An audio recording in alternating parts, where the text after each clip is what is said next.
आप सभी का स्टडी विद कॉन्सेप्ट चैनल पर बहुत बहुत स्वागत है। और दोस्तों, हमारी इस स्टडी विद कॉन्सेप्ट चैनल के अंतर्गत जो हमारी महा सीरीज चल रही थी, इस महा सीरीज के अंतर्गत हमारा एक मुख्य उद्देश्य था कि हम डे वाई हम क्या करेंगे, क्वेश्चंस डिस्कशन करेंगे और हम आपको क्वेश्चन देंगे। इससे एक तो ये फ़ायदा होगा कि आप किसी भी तरीके से आंसर लिखेंगे, और सेकंड ये होगा कि कुछ चीज़ें जो हमें अच्छी लगेंगी उसका हम एक मॉडल आंसर के टाइप में बनाएंगे। उसमें हो सकता है हमारा जो मॉडल आंसर होगा उसमें भी बहुत सारी चीज़ें और चेंजेस हो सकती है, लेकिन ये मॉडल आंसर आपको दोस्तों एक अच्छा गाइड कर सकता है कि आप किसी टॉपिक के बारे में, किसी क्वेश्चन के बारे में आपको क्या क्या चीज़ें ध्यान रखनी है। इसी संदर्भ में आज दोस्तों हम जीएस फर्स्ट जो हमारे आंसर राइटिंग के अंतर्गत जो पहला डे है, उसमें पहला क्वेश्चन है हमारा जीएस फर्स्ट से लिया गया है। और जीएस फर्स्ट का एक क्वेश्चन ऐसा नहीं दोस्तों, ये प्रीवियस ईयर में आया हुआ क्वेश्चन है, कोई ऐसा नहीं मैंने अपना बनाया है। तो प्रीवियस ईयर के क्वेश्चन भी इसमें आपके सॉल्यूशन होते जाएंगे। इसके साथ साथ आप जिसकी पहली बार स्टार्टिंग हो रही है उसकी थोड़ी अंडरस्टैंडिंग भी बढ़ जाएगी, ठीक है ना, वो थोड़ा क्वेश्चन को समझने लग जाएगा, क्योंकि सबसे बड़ी बात है क्वेश्चन को समझना। तो आप क्वेश्चन को भी समझ जाएंगे। तो इन्हीं चीज़ों को ध्यान में रखते हुए दोस्तों हमने शुरुआत की गई है। इसमें हम हमारे मॉडल आंसर आएंगे, आपके आंसर आएंगे, फिर उसके बाद और हमारे आंसरों में और इम्प्रूवमेंट होगा। ऐसा नहीं है कि मेरा जो आंसर आपको दूंगा तो वो बहुत ही ज़्यादा एक्सीलेंट होगा, आंसर उससे बहुत ज़्यादा एक्सीलेंट हो सकता है, लेकिन मैंने अपने लेवल पर कुछ बेसिक ही चीज़ें उसमें शामिल की है। तो दोस्तों, सबसे पहले जो हमारे लिए सबसे ज़्यादा इम्पोर्टेंट है वो है कि क्वेश्चन को समझना। क्वेश्चन को समझना है, पहली चीज़ हमारे लिए ये है कि हमें क्वेश्चन को क्या करना है, समझना है। तो दोस्तों, यदि मैं बात करूं तो सबसे पहले क्वेश्चन को समझना है क्या बात है जो भारतीय समाज को अपनी संस्कृति को जीवित रखने में अद्वितीय बना देती। ध्यान रखना, यानी कि भारतीय समाज की ऐसी कौन सी बात है जो भारतीय संस्कृति को क्या बना देती है, यूनिक बना देती है। इस पर आपको क्या करना है, डिस्कस करना है। अब डिस्कस करने का मतलब है आप पे कोई लिमिटेशन नहीं है कि इसके पक्ष में खाने का है, किसी भी तरीके से आप लिख सकते हैं, लेकिन आपका उद्देश्य होना चाहिए कि जो बात ये बोल रहा है उसको आप जस्टिफाई करो कि क्या सच में भारतीय समाज की ऐसी विशेषताएं हैं जो इसको यूनिक बनाती है। तो वो कौन कौन सी विशेषताएं हैं और कौन कौन सी विशेषताएं कल्चर में जुड़ी हुई है, उनको आपको समझना है। तो सबसे पहले भारतीय समाज की विशेषताएं और भारतीय संस्कृति की विशेषताएं, ये दोनों कैसे एक दूसरे से जुड़ी हुई है और दोनों कैसे यूनिक है, इस पर क्वेश्चन है। अगर नेक्स्ट बात करें, what makes the Indian society unique in sustaining its culture, यानी भारतीय संस्कृति की जो निरंतरता है, भारतीय संस्कृति की जो यूनिकनेस है, उसको बनाए रखने में सोसाइटी का क्या रोल है, इस पर हमें डिस्कस करना है। तो दोस्तों, सबसे पहले हमें करना है कि क्वेश्चन का फॉर्मेटिंग क्या करनी है। तो फॉर्मेटिंग में नॉर्मली आपको पता है ये क्योंकि 150 शब्दों का है, इसलिए नॉर्मली इसमें एक इंट्रो, इसमें मेन बॉडी और इसमें कंक्लूजन। तो 10 से हम 30 शब्द का यहाँ कर सकते हैं, 30 शब्द का यहाँ कर सकते हैं, 120 शब्द का यहाँ कर सकते हैं। नहीं 100 नहीं, इसको कर देते हैं 20 का, इसको 20 का, और 100 से 120 के बीच में कर सकते हैं। तो ऐसे करके हम 150 से 160 शब्द इसमें लिख सकते हैं। इंट्रो में दोस्तों सबसे पहले आपको समझना है कि इंट्रो में क्या लिखना है। तो दोस्तों, इंट्रो में कोशिश करना है कि आपको भारतीय मतलब किसी भी समाज एवं संस्कृति, इन दोनों को कनेक्ट करना है कि समाज की जो विशेषताएं होती है वो समाज वो संस्कृति में कैसे निहित होती है। तो पहला इंट्रो में इन दोनों को निहित करने वाली चीज़ आपको बतानी, क्योंकि आगे आपको क्वेश्चन को इसी तरीके से जस्टिफाई देना है। मेन बॉडी में आपको 2 पार्ट लिखने हैं कि पहले तो समाज की विशेषताएं कौन कौन सी है, कौन सी समाज की विशिष्ट विशेषताएं कौन कौन सी है, और दूसरा लिखना है आपको दोस्तों इसमें कि वो विशिष्ट विशेषताएं संस्कृति को विशिष्ट कैसे बनाती है, यानी कि संस्कृति की कौन सी विशिष्ट विशेषताएं, हमारी संस्कृति है उसकी विशिष्ट विशेषताएं कौन सी है वो भी बतानी है। तो समाज की विशिष्ट विशेषता बताएंगे पहले, उनको संक्षिप्त में रखेंगे, और फिर हम संस्कृति की विशिष्ट विशेषताएं बताएंगे, उनको थोड़ा विस्तार में करेंगे, क्योंकि वो विशिष्ट विशेषता है वो यूनिक बनाती है, इसलिए क्वेश्चन उन पर ज़्यादा डिपेंड है। और इसके बाद दोस्तों कंक्लूजन। तो कंक्लूजन हमें लिखना है कि वर्तमान में उनकी प्रासंगिकता क्या है। तो 1-2 सेंटेंस वर्तमान के आपको लिखना है, ठीक है। तो इसी के आधार पर एक क्वेश्चन है, अब हम इसको दोस्तों डिस्कस करते हैं। सबसे पहले क्वेश्चन को दोबारा इसमें देखा है कि क्या बात है जो भारतीय समाज को अपनी संस्कृति को जीवित रखने में अद्वितीय बना देती है, वो चीज़ है। तो दोस्तों, मैंने अपने शब्दों में लिखने की कोशिश की है, आप भी इसको अलग दूसरे शब्दों से भी लिख सकते हैं, लेकिन इसमें आपको देखा होगा कि अगर मैं बात करूँ तो सबसे पहले ये बात तो सही है कि किसी भी समाज की विशेषताएं जब समाज की जो विशेषताएं होती है कि समाज बहुभाषी है, बहु एकल है, या समाज में किस चीज़ को ज़्यादा महत्व दिया जाता है, वो समाज की जो विशेषताएं होती है दोस्तों, उनकी व्यवहारिक अभिव्यक्ति भी उस समाज की क्या बनती है, संस्कृति का निर्माण करती है। समाज की जो विशेषताएं, समाज की जो उस विशेषताओं के अंतर्गत जो रीति रिवाज है, परंपराएं, वही कल्चर का निर्माण करती है, वही क्या संस्कृति का निर्माण करती है। और संस्कृति हमारी विचार, हमारी जो परंपराएं हैं, उनकी अभिव्यक्ति होती है। तो सबसे पहले मैंने जोड़ दिया, मैंने जोड़ने का प्रयास किया है कि समाज की विशेषताओं की व्यवहारिक अभिव्यक्ति, इस सेंटेंस को आप चाहे तो अंडरलाइन कर सकते हैं, उसकी संस्कृति का निर्माण करती है। सही बात है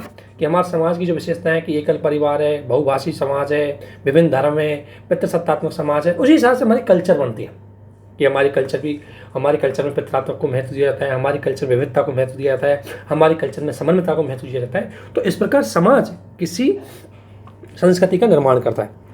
इसी प्रकार यदि भारतीय समाज की अद्वितीय विशेषता, जैसे कौन कौन सी, मैं एक दो लिखी, अद्वितीय विशेषताएं एक दो लिखी में, विविधतापूर्ण, समन्वयता, निरंतरता, मानवीय मूल्यों को महत्व, ये जो भारतीय समाज की विशेषताएं हैं, ये उसकी संस्कृति की विशिष्ट, उसकी संस्कृति को क्या बनाती है, विशिष्ट बनाती है, यूनिक बनाती है। ये मैंने बेसिक चीज लिख दी, आप भी और लिख सकते हैं कि भारतीय समाज विविधतापूर्ण है, बहुभाषी है, उनको भी आप इसमें लिख सकते हैं। मैंने इस इंट्रोडक्शन के अंतर्गत क्या किया दोस्तों, इस इंट्रो के अंतर्गत आपको सोसाइटी एवं कल्चर को कनेक्ट करने की कोशिश की। तो आपका कुछ नहीं, क्योंकि हमारा क्वेश्चन इसी पे डिपेंड है कि सोसाइटी है वो कैसे यूनिक बनाती है कल्चर को। सॉरी, इसके बाद हमें भारतीय समाज का, मैंने बोला ना अगली विशेषताओं जाने भारतीय समाज की विशेषताओं पर, कि भारतीय समाज की यूनिक पहचान क्या है, ये यूनिकता क्या है, यूनिकनेस क्या है, उन पे जाते हैं। तो उनको हमें क्या है कि चूंकि संक्षिप्त में लिखना है, क्योंकि हमारा question unique characteristic of Indian culture को लिखना है, इसलिए हम इनको संक्षिप्त में करेंगे। तो इनमें मैंने विशेषता लिख दी कि भारतीय समाज बहुनिर्जातीयता है, क्योंकि नस्लीय विविधता है इसमें। भारतीय समाज बहुभाषी है, क्योंकि 1600 से अधिक भाषा है, और 8वीं सूची में लगभग 22 भाषा हैं, इनको लिख सकते हैं। बहुवर्गीय है भारतीय समाज, सामाजिक और धार्मिक आधार पर बहुत ज़्यादा भेद है। रक्त और नातेदारी पर आधारित है भारतीय समाज। भारतीय समाज विविधता में एकता को लेके हुए, ठीक है ना। भारतीय समाज में परंपरा और आधुनिकता का सह अस्तित्व है। भारतीय समाज में परंपरा आधुनिकता का मतलब है कि भारतीय समाज एक ओर तो परंपरागत है, दूसरी ओर मॉडर्नाइजेशन है। परंपरागत का मतलब है कि भारतीय समाज अपने मूल्यों को बनाए रखे हुए, और दूसरी ओर तो वैज्ञानिक सोच भी रखता है। तो इस तरीके से फिर भारतीय समाज आध्यात्मिकतावादी और भौतिकतावादी। भारतीय समाज में जहाँ भगवान की पूजा की जाती है, वहीं भारतीय समाज में इकोनॉमिक ग्रोथ, अमीर का भौतिक वस्तुओं को भी महत्व दिया जाता है। इसके अलावा भारतीय समाज पितृसत्तात्मक है और व्यक्ति एवं समन्वय, यानी भारतीय समाज में व्यक्ति का भी महत्व है तो समाज का भी महत्व है। ये दोनों चीज़ें भारतीय समाज में निहित है। तो भारतीय समाज की ये विशिष्ट विशेषता है, क्योंकि देखो दोस्तों, हर समाज में विशिष्ट विशेषताएं नहीं होंगी। अगर पश्चिमी समाज को देखेंगे तो आधुनिक होगा, परंपरागत नहीं होगा। पश्चिमी समाज को देखेंगे तो भौतिकवादी होगा, आध्यात्मिक नहीं होगा। पश्चिमी समाज को देखेंगे तो व्यक्तिवादी होगा, समूहवादी नहीं होगा। पश्चिमी समाज में रक्त और नातेदारी का कोई संबंध नहीं होगा। इसलिए पश्चिमी समाज से भारतीय समाज क्या होता है, विशिष्ट हो जाता है। भारतीय समाज अन्य समाजों से एकदम विशिष्ट हो जाएगा। तो इतनी सी लाइन आपको इतने से में लिखनी डायग्राम के थ्रू, ठीक है ना। इससे आप इंडियन सोसाइटी की यूनिक विशेषताओं को बता देंगे। इसके बाद जाना है कि उपर्युक्त यूनिक विशेषताएं भारतीय समाज की भारतीय संस्कृति को अद्वितीय बना देती है। और कैसे बनाती है, जैसे भारतीय संस्कृति में समन्वयता और संतुलन पाया जाता है। दोस्तों, तो भारतीय समाज की जो भारतीय संस्कृति की महत्वपूर्ण विशेषता है, वो विशिष्टता है, वो है समन्वयता और संतुलन। भारतीय संस्कृति की सबसे महत्वपूर्ण है कि इसमें विभिन्न चीज़ों को समन्वय किया गया है और संतुलन को साथ में रखा गया है। जैसे कि भारतीय संस्कृति में आध्यात्मिकवाद के साथ साथ भौतिकतावाद को, व्यक्तिवाद के साथ साथ समूहवाद को और परंपरावाद के साथ साथ आधुनिकता का भी समावेशन किया गया है। और इसकी ये विशेषताएं जैसे, और ये इसको क्या करता है, ये समावेशन ही है जो इसको विशिष्ट बनाती है। जैसे मंगलयान पर मंगल मिशन तो भेजेंगे, लेकिन मिशन भेजने से पहले हम 101 नारियल चढ़ाएंगे। तो 101 नारियल चढ़ाने का मतलब हमारी परंपरा, और मंगलयान मिशन यानी कि हमारी आधुनिकता, इन दोनों में हमने क्या किया है, समन्वय बढ़ाया। जैसे हम व्यक्ति की स्वतंत्रता को तो स्वतंत्रता को तो महत्व देंगे, लेकिन उसके साथ साथ सामाजिक न्याय को भी महत्व देंगे। और यही इंडियन कल्चर की एक महत्वपूर्ण विशेषता है, जो व्यक्ति के साथ साथ समाज को लेकर चलता है। तो यही तो हमारी विशेषता है कि हम सभी का समावेशन करते हैं, हम सभी का समन्वय लेके चलते हैं। That's Indian culture. और इसी से इंडिया की कल्चर वेस्टर्न कल्चर से एकदम डिफरेंस हो जाती है। इसके अलावा दोस्तों, कि भारतीय संस्कृति की सबसे महत्वपूर्ण विशेषता है विविधतापूर्ण। तो दोस्तों, मैंने क्या किया, ये समाज की जो विशेषताएं आपको बताई थी, उन्हीं से मैंने कल्चर की विशेषताओं को समावेशन कर दिया। ठीक, इसी प्रकार भारतीय समाज विविधतापूर्ण है, ठीक उसी प्रकार इसकी भारतीय संस्कृति विविधतापूर्ण है, जहाँ पर भाषाई, निर्जातीयता, धार्मिक, क्षेत्रीय विविधता पर आधारित है, और जहाँ इसकी वजह से सभी त्यौहार, परंपराएं, धार्मिक मूल्यों को समन्वय और सहिष्णुता दिया जाता है, जहाँ पर ईद, दीपावली, इसमें और जोड़ सकते हैं क्रिसमस, सबको सभी के द्वारा बड़ी खुशी से मनाया जाता है।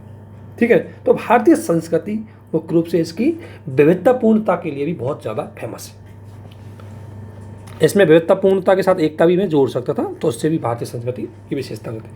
इसके अलावा दोस्तों भारतीय संस्कृति की सबसे महत्वपूर्ण विशेषता है कंटिन्यूटी, निरंतरता। क्योंकि दोस्तों दुनिया में मिस्र की सभ्यताएं आई, दुनिया में चीनी सभ्यताएं आई, दुनिया में हम कह सकते हैं कि अन्य सभ्यताएं भी आई, लेकिन वो सभ्यताएं अपने समय के साथ अस्तित्व से विलीन हो गई। जबकि भारतीय सभ्यताएं या भारतीय संस्कृति, जो भारतीय समाज हड़प्पा में था, जो भारतीय समाज के रीति रिवाज परंपराएं हड़प्पा में थे, वो भारतीय समाज के रीति रिवाज और परंपराएं आज भी पाए जाते हैं। यानी कि जो चीज़ पहले हड़प्पा काल में थी या ऋग्वैदिक काल में थी, वो समाज की जो विशेषताएं, जो संस्कृति थी, वो संस्कृति की विशेषताएं आज भी पाई जाती है। जैसे हड़प्पा में शिव की पूजा, प्रकृति की पूजा की जाती थी, तो आज भी भारतीय संस्कृति में प्रकृति को, पेड़ पौधे, प्रकृति को देवता के स्वरूप में माना जाता है और भगवान शिव की पूजा की जाती है। तो ये इस बात का संकेत है कि भारतीय संस्कृति अपनी निरंतरता के साथ है। दोस्तों इसके अलावा भारतीय संस्कृति की सबसे महत्वपूर्ण विशेषता है कि ये वासुदेव कुटुंबकम की बात करता है, यानी कि ये सार्वभौमिकता की, ये पूरे विश्व की बात करता है, पूरे ब्रह्मांड की बात करता है। दुनिया की कोई संस्कृति किसी दूसरी संस्कृति के बारे में नहीं सोचती, जबकि भारतीय संस्कृति अन्य सभी संस्कृतियों का समावेशन किए हुए। इसलिए दोस्तों कि भारतीय समाज की जो मानवीय मूल्य है, मानवीय मूल्य क्या है, हमें क्या सिखाया जाता है कि सहयोग करो, दूसरे का भला करो, सेवा करो। ये भारतीय समाज की जो मानवीय मूल्य है, इन्हीं मानवीय मूल्यों के कारण मानव जाति के कल्याण और विकास के बारे में सोचता है भारत। आज भारतीय समाज इन्हीं मानवीय मूल्यों के कारण समस्त मानव जाति के विकास और कल्याण के बारे में सोचता है। इसलिए आपको पता है कि प्रधानमंत्री जी द्वारा वर्ल्ड इकोनॉमिक फोरम में एक स्पीच दिया गया था, उसमें स्पष्ट रूप से बोला कि प्रधानमंत्री मोदी जी के द्वारा बोला गया कि हमें पूंजी आधारित वैश्वीकरण के स्थान पर, जो दुनिया में आजकल कैपिटलिज्म चल रहा है, इससे पर्यावरण को नुकसान हो रहा है, इससे समाज में मूल्य को नुकसान हो रहा है, इसके स्थान पर उसने बोला कि हमें मानव केंद्रित वैश्वीकरण की बात की जानी चाहिए। मानव केंद्रित वैश्वीकरण का मतलब है सभी का भला, सभी का कल्याण, सहयोग, शांति, डेवलपमेंट, एनवायरमेंटल डेवलपमेंट, सतत विकास, इन सभी चीज़ों को शामिल किया जाना चाहिए। तो यही तो भारतीय संस्कृति की यूनिकनेस है, ठीक है ना। इसी प्रकार दोस्तों अगली विशेषता देखें जो विशिष्ट बनाती है भारतीय, प्रकृति प्रिय और पर्यावरण की सर्वोत्था। दोस्तों भारतीय समाज में, चाहे वो हड़प्पा का समाज है या ऋग्वैदिक समाज है, वो हमेशा प्रकृति के साथ जुड़ा हुआ है, उसने कभी प्रकृति का हनन नहीं किया। तो इसी प्रकार से भारतीय जो संस्कृति है उसमें भी आपको पता है प्रकृति प्रियम रही, चाहे इसमें ऋग्वैदिक काल में प्रकृति की पूजा हो, या इसमें एक एग्जाम्पल और दिखता है, महात्मा गांधी, बौद्ध धर्म, इनके जो पंच महाव्रत हो, ये प्रकृति को संतुलन करने के लिए ज़रूरी थे। तो दोस्तों इनकी जो निरंतरता जो आज भी बनी हुई है, ये इंडियन कल्चर को यूनिक बनाती है और ये भारतीय सोसाइटी की विशेषताएं थी। तो इतनी विशेषताएं, मैंने 5-6 विशेषताएं बताई, आप इनको और संक्षिप्त कर सकते हैं। लेकिन इतनी विशेषताएं बताने के बाद अब आपको जाना है दोस्तों कंक्लूजन में, कि कंक्लूजन में आप क्या साबित करना चाहते हैं। कंक्लूजन में आप साबित करना चाहते हैं कि इंडियन कल्चर कितनी रिलेवेंट है। तो दोस्तों आज भारतीय संस्कृति, इसकी विशेषताओं के साथ वर्तमान के आधुनिकीकरण और इस पूंजीवादी भौतिकतावादी, क्योंकि वर्तमान में आधुनिकीकरण हो रहा है, इसे मैं लिख सकता हूँ तथाकथित आधुनिकीकरण। वर्तमान में सो कॉल्ड आधुनिकीकरण है, जिसे लोग अपने डेफिनेशन में कि हम आविष्कार कर लेंगे तो आधुनिकीकरण हो गई, जबकि आधुनिकीकरण की एक अलग मान्यता अलग होती है। लेकिन हमें यहाँ सिर्फ इतना जानना है कि तथाकथित, जिसे हम ग्लोबल, मतलब जिसे मतलब इनकम बढ़ गई, नई विज्ञान आ गई, जिसको हम आधुनिकीकरण कहते हैं, इस आधुनिकीकरण की वास्तविक परिभाषा नहीं है। तो जो तथाकथित आधुनिकीकरण है और जो पूंजीवादी और भौतिकतावादी समाज है, जिसकी वजह से आज बहुत सारी समस्याएं पैदा हुई, उन समय में भारतीय संस्कृति ज़्यादा प्रासंगिक है, क्योंकि ये सतत विकास लक्ष्य और आत्मनिर्भर भारत जैसे अभियान के अनुकूल है। आत्मनिर्भर भारत का अभियान वैश्विक जो सार्वभौमिकता की बात करता है, यूनिवर्सलाइजेशन की बात करता है, जहाँ पर दुनिया को, मानव को केंद्रित विकास की बात करता है, तो उसमें ये क्या है, प्रासंगिक है। तो मैंने यहाँ SDG से और आत्मनिर्भर भारत से जोड़ करके इंडियन कल्चर की भी प्रासंगिकता बना दी। हो सकता है इसमें और आप प्रासंगिकता बनाने के लिए इसमें आतंकवाद, नक्सलवाद, साम्प्रदायिकता, ऐसे जो घटनाएं घटित हो रही है, मानवीय हिंसाएं बढ़ रही है, हत्या बढ़ रही है, इन सबको दूर करने में भारतीय संस्कृति एक महत्वपूर्ण रोल निभा सकती है। और that's why Indian culture is unique. तो आपको इस तरीके से क्वेश्चन को देना है। इसमें मैंने कई जगह फैक्ट देने की बात की है, कई जगह एग्जाम्पल देने की बात करिए। आप अलग तरह के एग्जाम्पल और फैक्ट दे सकते हैं, ठीक है ना, या ठीक है ना। इसके अलावा दोस्तों, तो इस तरीके से आपको दोस्तों फैक्ट, एग्जाम्पल और कॉन्सेप्ट के माध्यम से अपने उत्तर तक पहुंचना है। तो ये आपका डे 1 का क्वेश्चन था, उसका हमने आंसर किया है और आशा होगी कि अच्छी तरीके से आपको समझ में आया होगा। इसकी पीडीएफ भी आपको शेयर कर दी जाएगी, तो आप इसकी पीडीएफ को देखें। और ये मॉडल आंसर है, लेकिन दोस्तों इसका मतलब ये नहीं कि बहुत सबसे बेस्ट आंसर है, इसमें बहुत सारी कमी हो सकती है, लेकिन हाँ ये आंसर ऐसा है कि इसमें आपको अच्छे नंबर मिल सकते हैं, ठीक है ना। बाकी इसमें और भी सुधार हो सकते हैं, लेकिन यह है कि आपको एक गाइड कर देगा कि किस तरीके से आपको एक आंसर लिखना है। इसी के साथ इसको यहीं समाप्त करते हैं। आप सभी को बने रहने के लिए जरूर थैंक यू। और साथ साथ ये है कि दोस्तों ज़्यादा से ज़्यादा आंसर राइटिंग करो। हो सकता है कि देखो अब मैंने आंसर लिखा है, मैं इसको और चेंज कर सकता हूँ और सुधार कर सकता हूँ, तो इसलिए लिखेंगे तभी आपको पता लगेगा, ठीक है ना। तो आप ज़्यादा से ज़्यादा लिखें। इसके बाद नेक्स्ट वीडियो में हम डिस्कशन करेंगे डे 2 का, जो हमारा पॉलिटिक्स GS2 से जुड़ा हुआ है, संवैधानिक नैतिकता का, उसको हम डिस्कशन करेंगे। अभी आप इसके आधार पर नेक्स्ट क्वेश्चन को लिखें। तो आप सभी को बहुत बहुत धन्यवाद, थैंक यू।